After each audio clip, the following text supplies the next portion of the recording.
బిల్లులు క్లియర్ అయింది. మడకశిర మాజీ శాసనసభ్యుడు 4 కోట్లు రిలీజ్ చేస్తున్నారు. ఆ లెక్క మీరు తేల్చండి. ప్రజలు తాగునీటి కష్టాలతో ఇబ్బంది పడతా ఉంటే శాసనసభ్యులు తోటలోకి 20 కోట్లు 30 కోట్లు పెట్టి మీరు వాటర్ వేస్తారా? వాటర్ బిల్లులు శాంక్షన్ చేస్తారా? ఎస్సీ గారు ఏఎస్ఆర్ కంపెనీ వచ్చేసి సత్యసాయి కింద సత్యసాయి బోర్డు కింద పనిచేస్తున్నారు. ఆయనకి ఎవరు పనిచేస్తాను అని అడగలే. మీరు ఎక్కడికి పని చేయించారు, అది ఎక్కడికి బడ్జెట్ వచ్చింది, మీరు శాసనసభ్యుడు తోట బిల్లు శాంక్షన్ చేశారా లేదా అని మాత్రం నేను అడుగుతాను. ఇవి ఆరోపణలు ఉన్నాయి. మడకశిర మాజీ శాసనసభ్యుడు 4 కోట్ల రూపాయల బిల్లులు మంజూరు చేస్తున్నారు. ఎక్కడ పోయినాయి? మాకు కుక్కీలు నీళ్లు లేవు. మీరు శాసనసభ్యులకి మాజీ శాసనసభ్యులు తోటలకి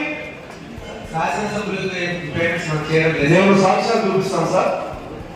వాళ్ళ కంపెనీ తరఫున కాంట్రాక్టర్ పనిచేస్తున్నట్టు